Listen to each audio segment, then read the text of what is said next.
Maayong hapon sa tanan. Welcome na usab kita dinhi sa atong programang Baranggayan dinhi sa atong Sibianan RPN DXDX. So ang topic nato karon atong istoryahan gyapon ang kining nanahimong positioning sa upat ka mga senador sa atong Senado.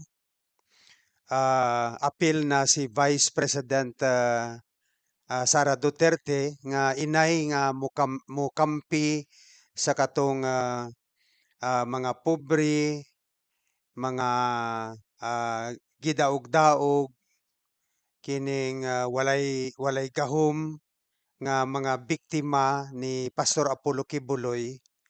Didto hinuon sila ah, nagkampi sa kang Pastor Apollo Kibuloy nga atong nailhan nga usa ka adunahan, usa ka impluwensyadong tawo, daghan kayo amigo, ug sa iyang kaugalingon isip usa ka pastor nga adunay mga koneksyon sa daghan nga mga opisyal sa atong nasod. Mao hinuon ang gikampihan ni Vice President Sara Duterte og ni Senator Robin Padilla, ni Senator Amy Marcos, ni Senator Cynthia Villar og ni Senator Bongo. Sa atong Sibya kagahapon atong na-mention si Bong Revilla, kato slip of the tongue lang ang gusto nato ipasabot ni adto mao si Senator Robin Padilla.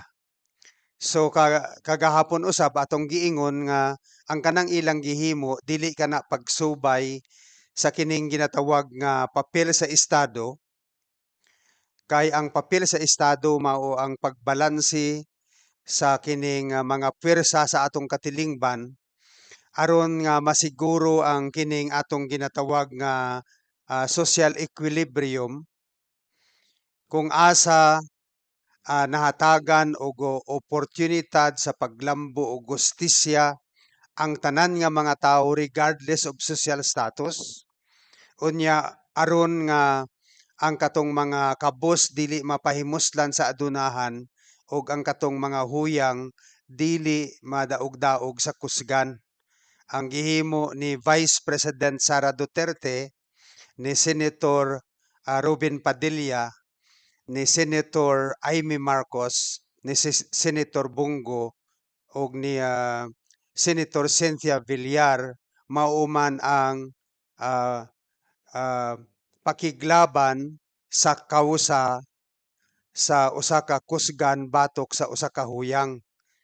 Kay ang nakita naman natong tanan nga ang naging biktima ni Pastor Apollo Kibuloy nga gikawan sa hustisya sa dugay nga panahon, ah, mao anaa sila sa ginatawag nga most vulnerable sections of our society, kay mga pobre kini, ah, babae ug dili lamang simple babae kundili mga batang babae kini ug mga minor de edad nga mga babae, no? Mao kana nga usa ka dako ang nga panagsubo, no? Dako nga kasubo ang atong baton, atong ginabati nga naunsa naman ning atong mga hataas nga opisyal sa atong nasod nga ang kusgan man nga makaprotekta sa iyang kaugalingon mauman ang ilang tabangan ug dili katong ilang mga biktima o ang biktima ni Pastor Kibuloy nga walay ikasarang ah, protektahan ang ilang katungod tungod kay naaman sila nahimutang sa mas hamubo nga ang sa atong katilingban. Una tag magpadayon gusto nako nga hatagan og luna sa atong programa kining statement ni Rafaela David nga mao ang presidente sa Partidong Akbayan nga naghatag siya og komentaryo sa kining paggamit ni Vice President Sara Duterte sa iyang hataas nga posisyon sa gobyerno kay siya man ang second most highest official of the land, being the vice president, nga ang iyang gikampihan mao si Pastor Apollo Kibuloy nga usa ka adunahan og gamhanan ug gibaliwala niya ang katong mga babae nga naging biktima sa panlugos ni Pastor Apollo Kibuloy, mga babae nga naging biktima sa human trafficking with coercion and the trafficking of children with coercion ug uban pa nga mga sexual abuse and violence nga gihimo niining Pastor Apollo Kibuloy niining mga makaluluoy nga mga biktima niya nga mga babae ug uban pa. Nagpagawas og statement ang presidente sa Akbayan ug atagan nato og luna kini sa atong programa kay mao kini ang makita nato nga pinaka straightforward nga critique sa gihimo ni Sara Duterte isip second highest official of our country. Ang title ni ining statement nagingon, "Congrats Beefy Sara, Akbayan slams Sara's defense of Kibuloy." Ang gusto pasabot niini ang partido nga Akbayan naglampornas niining pagdepensa ni Vice President Sara Duterte ngadto kang Pastor Apollo Kibuloy, no? Nagingon dinhi ang statement, Vice President Sara Duterte finds herself embroiled in controversy once again for her bold defense of alleged sex predator and human trafficker Apollo Kibuloy. So giingon niya dinhi nga sa statement nga si Vice President Sara Duterte gipahimutang na usab niya, gitahi na usab niya ang iyang kaugalingon sa usapa ka controversy tungod niining iyang makusganon nga pagdepensa niining alleged nga sex predator kanang kining tawo nga nanlugos og human trafficker nga si Apollo Kibuloy kay balo naman kini kamo niining human trafficker nga usa kini ka illegal nga persado nga pagdala sa usa ka tawo in one place of another, either nga patrabahon didto nga walay sweldo o gamay lang ang sweldo, o pwede nga kining i-engage sila sa ginatawag nato nga prostitution, no? Giingon dinhi sa statement nga embroiled gitahi sa usa ka kontrobersiya once again tungod kay daghan nga mga controversy na ang nahimo niining Vice President Sara Duterte kung asa bilyon ang nanahimo niyang kining intelligence fund sa diha nga mayor pa siya sa Davao City, no? Og dili kini maeksplikar kung asa niya gigamit og nanahimo usab siya nga kontrobersyal tungod kay Secretary of Department of Education man siya og walay labot sa ginatawag nato nga security concern, pero aduna siya 600 million nga intelligence fund nga iyang gigasto, unya nakagasto usab kini og 125 million nga intelligence fund in 11 days. So kana usa ka nanahimong kontrobersyal nga gihimo ni Vice President Sara Duterte ug kanang iyang makusganon nga pagdepensa as the second highest official of the land ngadto sa kining ginatawag nga sex predator o human trafficker. Usa kini ka dako nga kontrobersya kung asa diha na usab gitahi ni Vice President Sara Duterte ang iyang kaugalingon. Sa giingon nako kaganiya nga usa kini ka dakong sayop kay ang papel sa estado mao man unta ang pagdepensa sa pobre aron nga og sa huyang aron nga dili siya pahimuslan sa mga adunahan ug dili siya daog-daogon sa mga kusgan. Mao kana ang function, ang social functionality sa estado ug sa atong gobyerno.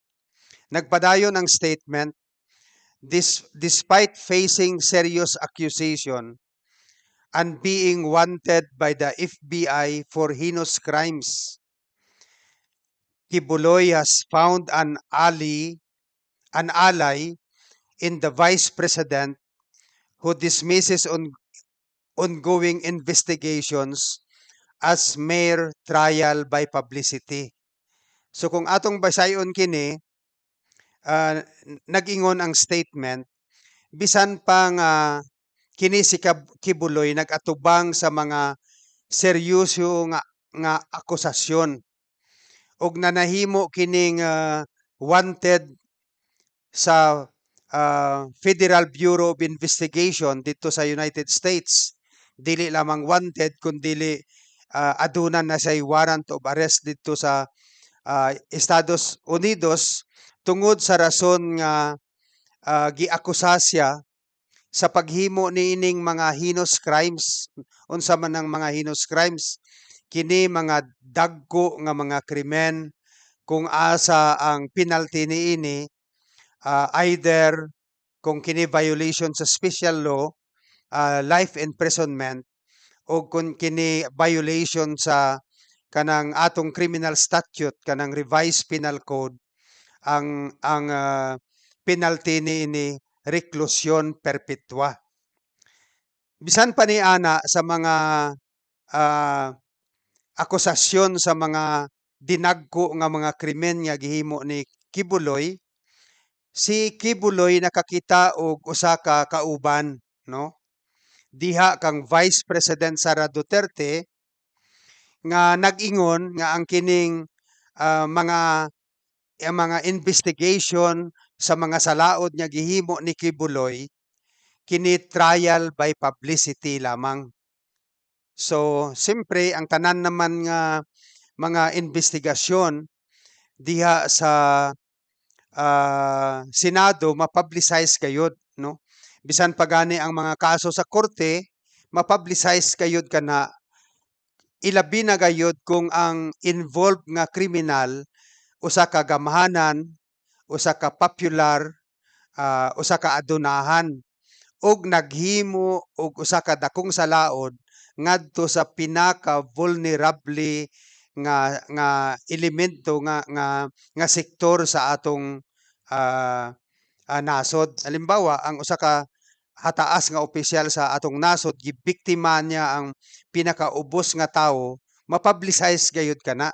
Ug dili kana nimo maingon nga trial of by publicity kumo kay ang Senado dili kini pagbutang-butang lamang diha nga libuha nag-akusa ka diha sa radyo lang o sa television lang nagsulti ka didto unya giakusahan mo si Pastor Apollo Kibuloy pero wala ka nag-file og mga complaint o mga kaso sa kining atong ginatawag nga mga formal institutions of power sa atong gobyerno sama sa korte, sama sa Senado ug uban pa kana maingon nimo nga trial of publicity.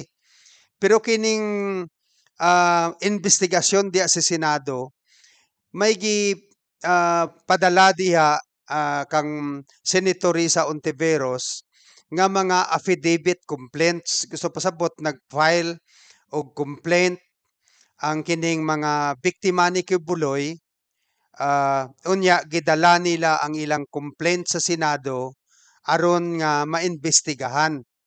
Ang konteksto ni ana nga ang ah, kining ah, mga gipasaka nga mga kaso, dugay na gipasaka kini didto sa Piskaliya sa Davao. Pero lagi tungod sa kanang isyu sa pagpanghadlok dili lamang sa mga complainants o ilang mga testigo kundi pangpanghadlok mismo sa ah, mga prosecutor sa Davao City kay balaw man tang tanan nga pati gani ang mga miyembro sa media hadlok kang Duterte didto sa Davao.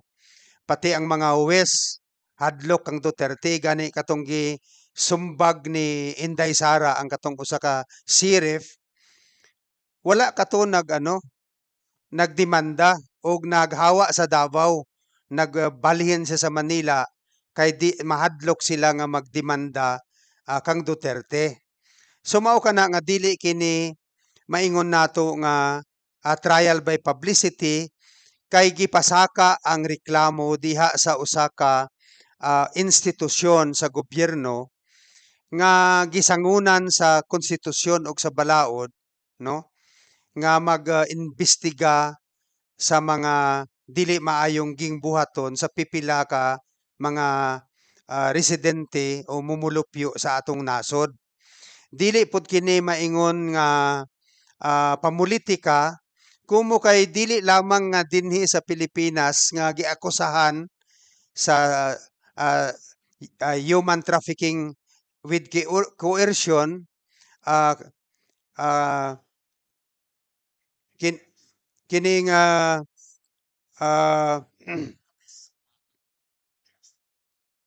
kining kining ginatawag nato nga dahil nang ato sang kwan nga ginatawag nato nga human trafficking of children with coercion ug uban pa dili lamang kini gi-file dinhi sa ah, Pilipinas kundili gi-file usab kini sa mga biktima didto sa Estados Unidos. Og tungod kay aduna may mga susama nga krimen nga gihimo si Pastor Apollo Kibuloy sa Estados Unidos, dili na kini pwede nga moingon lamang si Sara Duterte o kining atong mga dungol nga mga senador nga susama ni Robin Padilla, sama ni Amy Marcos, sama ni Bungo ug sama ni Cynthia Villar nga kini ah, pamulitika lang. Kay mamulitika ba di ay halimbawa si Risa Ontiveros dito sa Estados Unidos. So kana mga walay hinungdan nga mga ah, nga pamaagi sa pagdipinsa sa kang Pastor Kibuloy nga atong ginatawag nga sexual predator o human trafficker. Nagpadayon ang statement Akbayan Party, the Democratic Socialist Party of Senator Riza Ontiveros wasted no time in condemning Duterte's stance. So wala daw nag-usik si Senator Riza Ontiveros aron sa pagkundina katong posisyon ni Sara Duterte nga maulagi ang pagdepensa sa usa ka kusgan nga si Pastor Apollo Kibuloy bato inay nga magdepensa ni adtong mga babae, mga minor de edad nga nanahimong biktima ni Pastor Kibuloy. Unsa man ang pagkondena ni Senator Risa Ontiveros nag-ingon, "Congrats VP Sara." Mao ini ang statement ni Rafaela David nga mao ang presidente sa Akbayan. Ingon niya, "Congrats VP Sara." Remark Akbayan Party President Rafaela David, dripping with sarcasm for standing up for the rights of an alleged sex offender and trafficker, no less during International Women's Month. So nag-ingon si Rafaela David nga mao ang presidente sa akbayan nga mausab ang partido ni Senator Sara Duterte nga iyang congratulate si Vice President Sara Duterte with sarcasm. Unsa man pagtawag anang sarcasm nga adunay pagka ah, kantilanhon kanang sarcasm kanang left-handed compliment nga gi-congratulate mo kana siya pero ang kung pag-congratulate mo kaniya usa ka insulto. So congratulate ni Rafaela David ang presidente sa akbayan si Vice President Sara Duterte sa pamaagi nga kantilanhon kanang sarcasm nga may dala nga insulto o gi-congratulate niya with sarcasm nga sa pagbarog ni Vice President Sara Duterte pabor sa kining giakusahan nga usa ka sex offender, no, og usa ka trafficker. Og ang pagdepensa niya ni ining sex offender og usa ka trafficker, pabor niya og batok sa mga babae nga naging biktima ni Pastor Kibuloy, gihimo niya during the celebration of the International Women's Month. So imagine, may mga biktima nga mga babae o ang uban kanila mga minor de edad ang gidepensahan o gitabangan sa second highest official of the land nga si Vice President Sara Duterte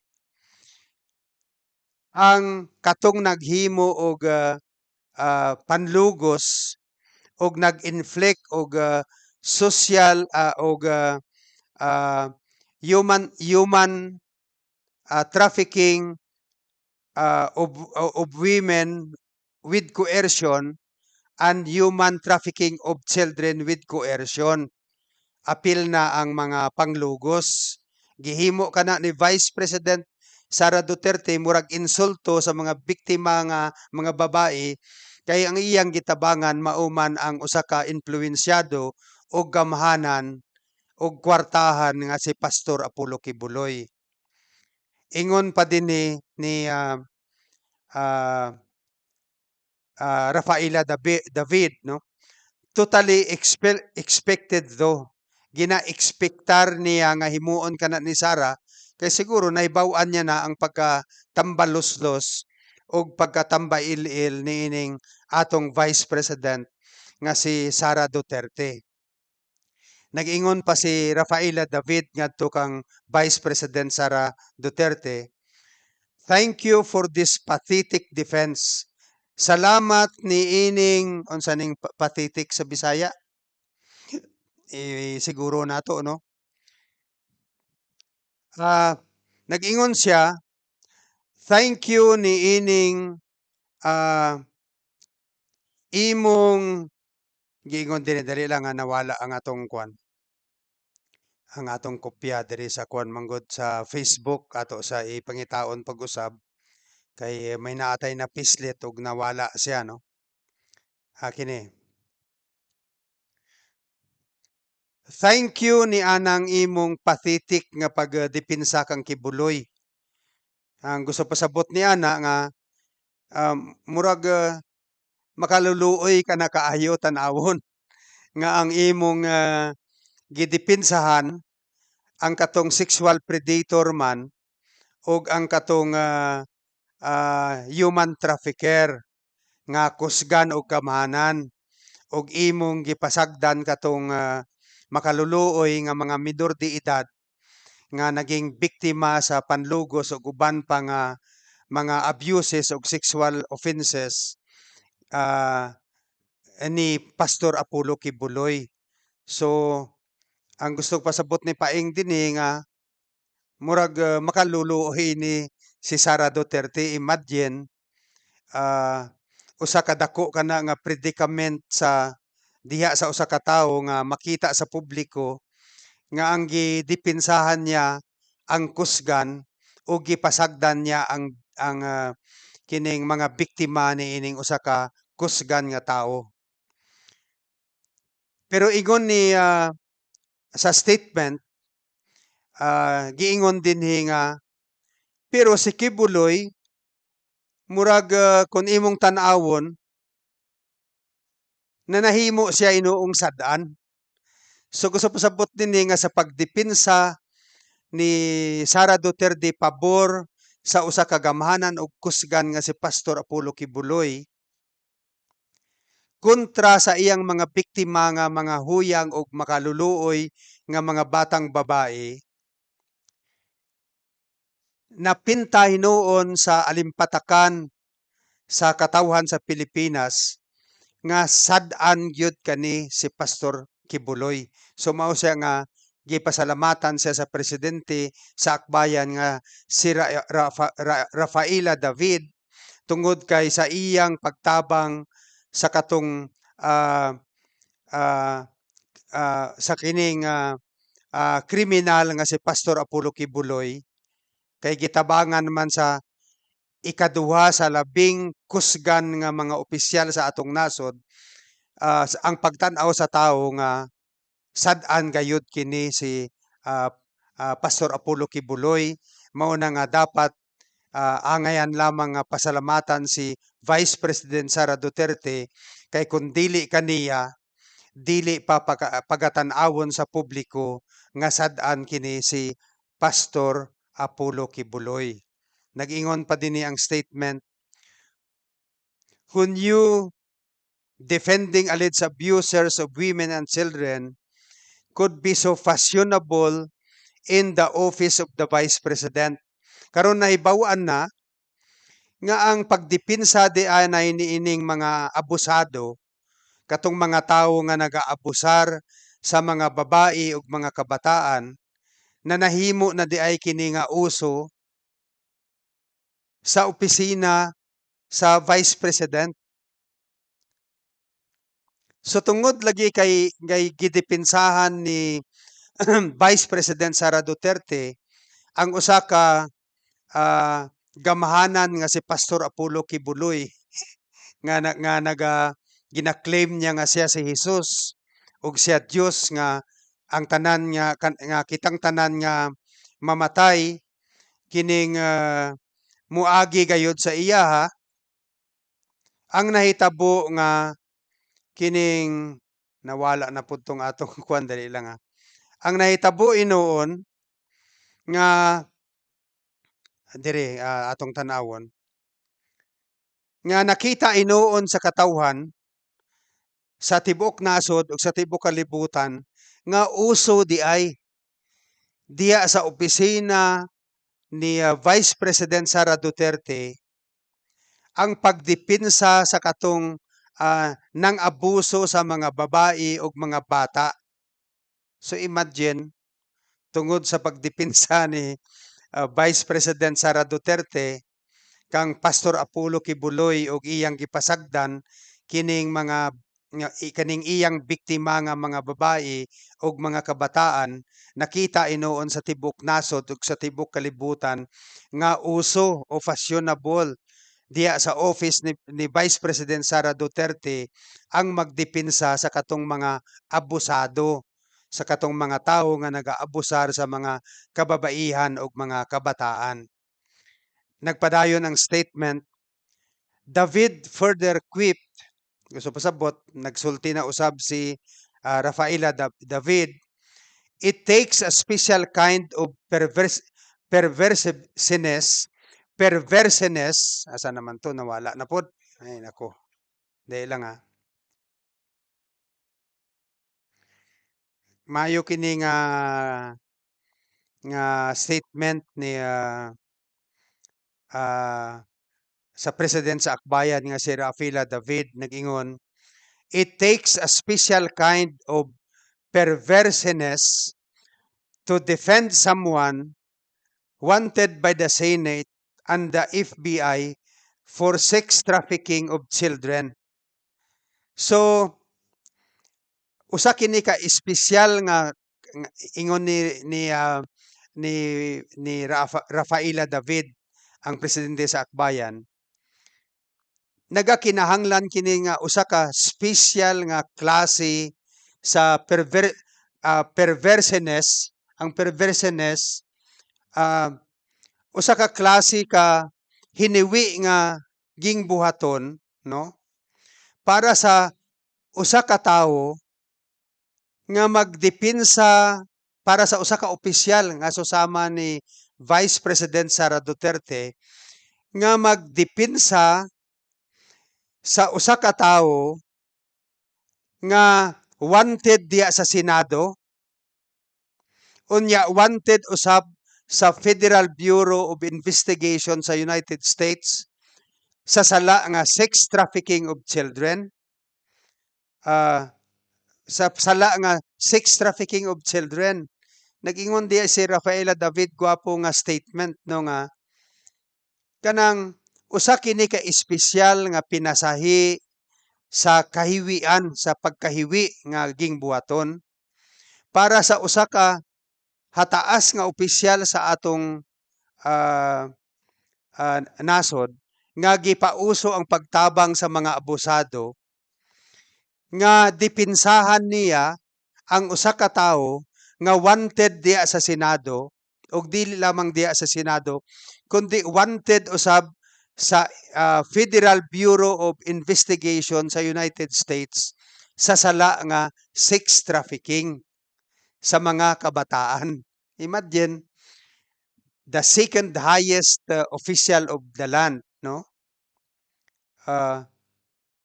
Grabe gid ni ka mangtas nga usa ka tawo kini pagpakita og usa ka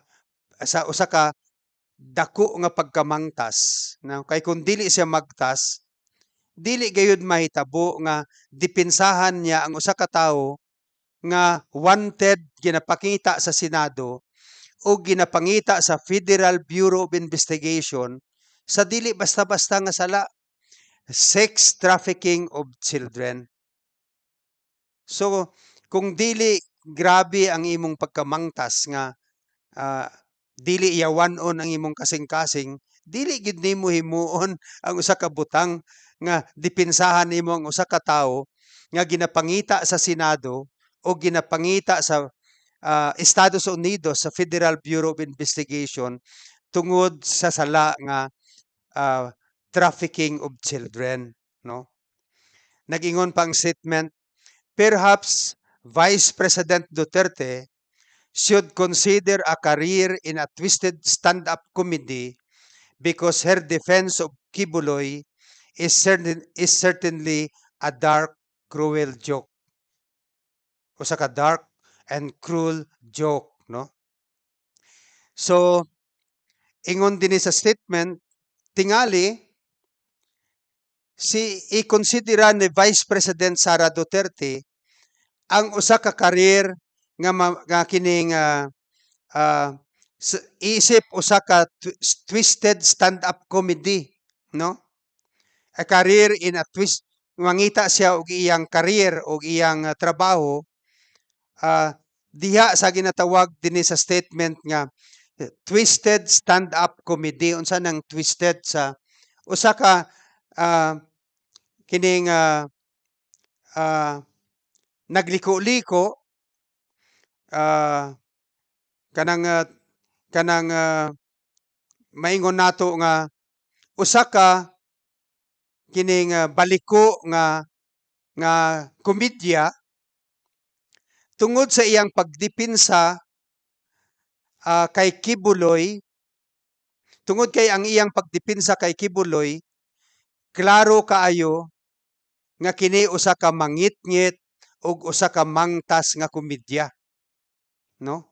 Usa kini ka ingon niya, the defense of Kibuloy is certainly a dark and cruel joke, no? So giingon din ni Paing David nga mas maayo pa siguro nga mangita na lang og trabaho isip usa ka diha sa kining ginatawag nato nga baliko nga kanang stand-up comedy. Murag, di ba ang stand-up comedy kanang diya ka sa stage niya, kanang komedya ka nga usahay ginapakaulawan mo ang imong mga audience aron lamang mga tawa ang mga tao. Kay ang giingon din ni Paing David nga sigurado gayud nga ang kining pagdepensa ni Kibuloy, pagdepensa ni Vice President Sara Duterte kang Gibuloy usa kini ka mangitngit o usa ka mangtas nga komedya, no? Nagpadayon, it is tragic and disappointing on so many levels to see a sitting vice president and a woman no less publicly defend a man who has been responsible for the most despicable acts of violence against people who placed their trust in him. So nag-ingon siya nga usa kini ka trahedya ug dili makapahimuot sa daghan nga mga level sa kanang trahedya nga makita nato nga ang atong nagalingkod nga vice president sa atong nasod nga usa ka babae, timan-i usa ka babae, dipinsahan niya diya sa publiko ang usa ka tawo nga nanahimong responsable unsa ning despicable sa usa ka pinakatalamayon nga gingbuhaton sa sa pagkamangtas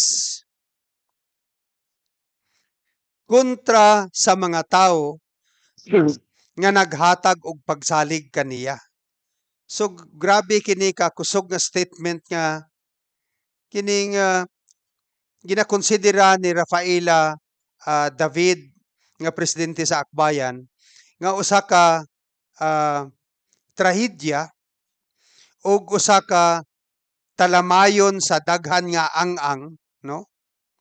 Nga makita nato ang atong nagalingkod nga vice president sa atong nasod og usa ka babae pagyud nga iyang ginadipinsahan sa atubangan sa publiko ang usa ka tawo nga maoy responsable sa paghimo sa daghan nga pinakatalamayon nga gingbuhaton sa paabot sa iyang pagkamangtas kontra sa mga tawo nga nagsalig kaniya. Kay timan-i nga ang kining mga biktima ni Kibuloy mao kini ang mga tawo nga gipatuo-tuo niya nga usa siya ka Dios, nga ang pagsilbi kaniya mao ang pagsilbi sa Dios ug mao kana ang agihanan sa langit. Og ang kining mga tawo tungod sa pagsalig kaniya nga siya usa ka Dios ug usa ka dungog alang kanila nga magsakripisyo sa ilang kaugalingon apil na ang ilang pagkababae ug pagkalawas ug iyang ug ang ilang pagkababae ug ang ilang mga lawas tungod sa pagsalig niya kang Kibuloy, no? Unya gihimuan pa sa susama ka pinakatalamayon nga bayulinting gingbuhaton ni Pastor Apollo Kibuloy nga ang katong mga tawo nga nagasalig kaniya kay siya nagapatuo-tuo man nga Dios gihimuan pagyud niya sa usa ka talamayon nga gingbuhat nga pinakamangtas nga gingbuhaton ni anang mga tawo nga nagsalig kaniya. Nag-ingon din ang statement, instead of supporting the Senate's efforts to strengthen legislation, she plays safe, avoids the issue, and weakens our democracy as a result. So, ingon din sa statement inay nga kining suportahan ni Vice President Sara Duterte ang kining gingbuhaton sa Senado nga pakusgon ang atong mga balaod naglikay siya sa isyu, gisalbar niya ang iyang kaugalingon, o iyang gipahuyang ang atong demokrasya isip result niini. Ingon ni Paing David, at the very least, we now know that when women and victims of violence need a defender, they can expect nothing from Vice President Duterte. So, in the very least, ingon ni Paing David, nahibaw-an na nato karon nga ang babae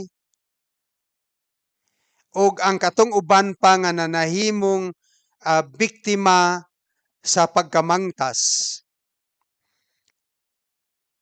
nga nagakinahanglan sa mga tao nga magdepensa kanila, wala gayud sila'y maekspektar ngadto kang Vice President Duterte. So gusto pasabutan ni nga kamo nga mga babae nga biktima sa pang-abuso sa mga kusgan, adunahan og mga influensyado nga tao, karon nahibaw-an na ninyo nga wala gayud kamoy paglaom nga matabangan ni Vice President Sara Duterte nga bisan pa nga siya usa ka babae.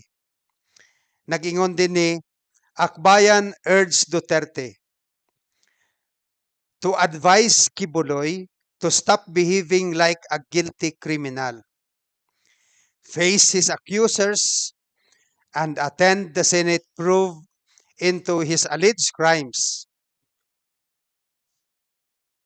Nag-ingon din niyang statement, ang akbayan naghangyo kang Vice President Sara Duterte nga iyang advisean, giyahan si Pastor Apollo Kibuloy nga maghunong na siya sa pag-akto isip usa ka sad-an nga kriminal. Kay giingon nato kaganiya sa paglikay-likay ni Kibuloy sa investigasyon, pagtago-tago niya, murag ang iyang akto, ang iyang behavior, iyang pamatasan, murag pamatasan ni noon sa usa ka sad-an nga kriminal. Og ang hiuon ni Sara Duterte nga atubangon ni Kibuloy ang mga tawo nga nag-akusa kaniya, mutambong sa investigasyon diya sa Senado, may kalabutan ni anang mga krimen, mga dagkong krimen nga giakusa kaniya. Ingon pa din maybe the Vice President can make good use of her lawyer skills, but advising his best friend instead of resorting to hiding, facing accusations head-on would be the best course of action for Kibuloy. So gihangyo din ni Paing si Vice President Duterte nga tungod kay siya abogado man, may skills man siya isip abogado, advisean niya kining iyang BFF nga si Pastor Apollo Kibuloy. Unsa man ang iyang advice, inay nga magsagi siya og tago-tago, iyang atubangon ang mga akusasyon, diretso niya ang atubangon kini nga mga akusasyon, ug mao kana ang pinakamaayo nga iyang dapat himuon ni Kibuloy. So sa legal ethics, kinahanglan mag-advise man, may obligasyon man ang usa ka abogado nga maghatag og legal advice sa nagakinahanglan niini, ug tungod kay amigo man lagi ni Vice President Sara Duterte, si Kibuloy advisean niya na lang nga atubangon niya direkta ang mga akusasyon batok kaniya diya sa Senado, ug kana ang mas pinakamaayo nga dapat himuon ni Pastor Apollo Kibuloy, instead nga inay nga siya magtago-tago kay naklaro noon nga sad-an siya ni anang mga krimen nga giakusa kaniya. So mao kana ang statement sa akbayan nga kusog kaayo, no? Og ah, hinaot unta nga paminawon kana ni Vice President Sara Duterte, pero ang importante lang nga naklaro na nato nga ang nahimong uso diha sa office sa Vice President, the highest, the second highest office of the government in the land, kanang mauday ang pagdepensa sa katong mga tao nga nag-abuso sa mga kababaihan o mga ah, kabataan, no? Maunang uso diya sa ah, opisina nga gipumunuan nga sa usa ka babae nga si Vice ah, President Sara Duterte. Mao kana ang irony diya sa office of the Vice President, no? Ang usapa nga naklaro na nato nga kamo nga mga babae nga naging biktima sa pang-abuso, labi na ng mga gamanan, klaro na sa inyo nga wala gayud kamoy makuha og maekspektar nga tabang diha kang Vice President Sara Duterte, kay ang uso o fashionable diha sa iyang opisina mao man ang pagtabang ni adtong mga tawo nga nag-abusar sa dignidad ug dungog sa mga kababaihan ug mga kabataan, no? Sa gamay na lang man natong panahon, ah, usbon ang akong panawagan kang Vice President Sara Duterte nga kung dili baga ang iyang nawong mag-resign na, no? Kay katong miaging Martes nag-attend siya sa rally dito sa Metro Manila, I think dito sa Liwasang Bonifacio, o gitugutan niya nga ang iyang voice message i-play dito sa maong rally. So nakita dito yang nawong nagasulti siya. Mao lagi na publicly nga gidipinsahan niya si Kibuloy, no? Nag-attend siya sa usa ka rally, kansang tumong mao ang pagpalagpot kang President Bongbong Marcos, no? Dito siya audience, no? Naga-interact siya dito as an audience dito sa maong rally, no? Unya naa siya, no? Walay reklamo, murag ang iyang itsura nagasugot nga ginaamong-amungan ni Attorney Glenn Chong, no? Si Bongbong Marcos ug si First Lady Lisa Marcos nga iyang ginaparesign ug naapod siya sa pagsulti ni Harry Roque nga gustong paresignon og palugputon si ang amo ni Secretary Sara Duterte nga mao si President Bongbong Marcos, no?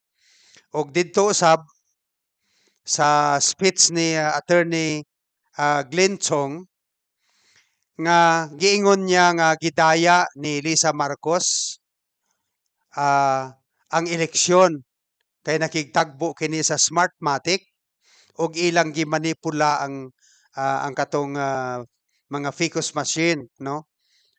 Gi matipula sa Smartmatic og dili tinuod nga um, ah, ang presidente nato mao si Marcos, pero kurto po ning utok ni Glenchong nga while giingon nila nga gidaya nili sa Marcos aron nga modaog si si Bongbong Marcos, gidaya nilang eleksyon pinaagi sa Smartmatic, wala pud niya gideklarar nga si Leni Robredo ang nagdaog. Ang iya lamang giingon nga ah, kuno gibawasan ang boto ni ah, Vice President Sara Duterte, gihatag kang Marcos aron nga mas dako ang boto ni Marcos kang Sara Duterte aron nga maklaro kay kung mas dako ang boto ni Sara Duterte, mamahimo nga ang leader sa atong nasod, ang tinuod nga leader mao si Vice President Sara Duterte. Unsa man ang klaseng pangdaya nga dili man day ni daog si Vice Mayor si Vice President Leni Robredo. Di wala daw mandato si Marcos kay gidaya niyang eleksyon pero wala po siya nag-ingon nga si Vice President Vice President Leni Robredo ang nagdaog sa eleksyon. Kurto pod ning kining si uh, Attorney Glenn Chong. Ang katapusan nga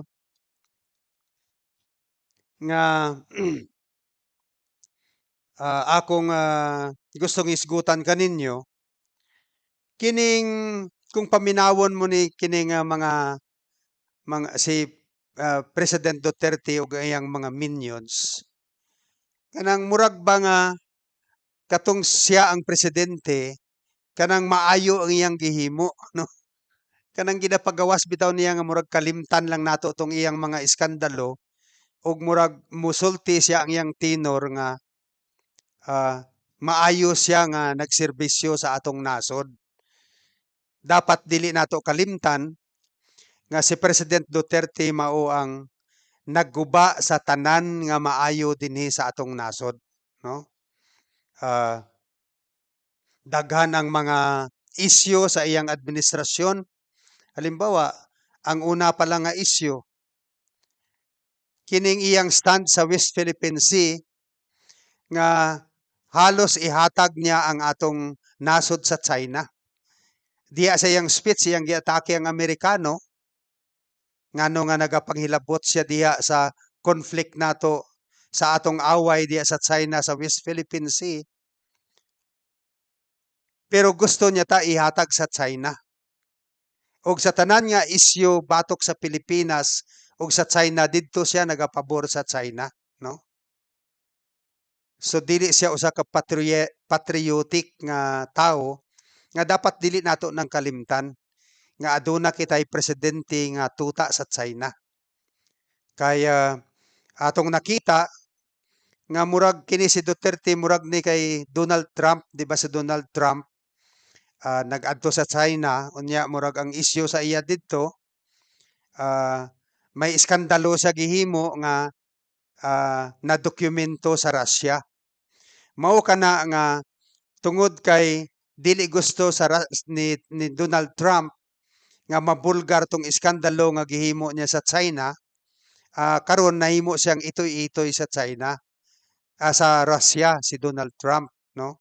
Tungod kay dili niya gusto nga ibulgar ah, sa Russia ang iskandalo nga gihimo ni Trump didto. Ang akong suspitso maupod na si Duterte. Adunay nahibaw-an ang China kang Duterte, no? Nga kinahanglan siya magpaitoy-itoy sa China or otherwise matapos ang iyang political career kung ibulgar sa China ang mga gihimo ni Duterte nga may kalabutan ang China nga usa ka sa laod. Ang akong suspitso ang akong opinion ang drug trade nga adunay mga isyu sa droga si Duterte nga nadokumento sa China mao kana nga ang iyang ginahimo nagapaitoy-itoy na lamang sa China. Ang daghan dinhi ang mga datos nga atong gipreparar nga aron nga ipaklaro ipahinumdom nato sa katawhan nga si Duterte ang nagguba sa tanan nga maayo dinhi sa atong nasod, no? Ato kining hisgutan sa sunod nga semana sa Lunes, no?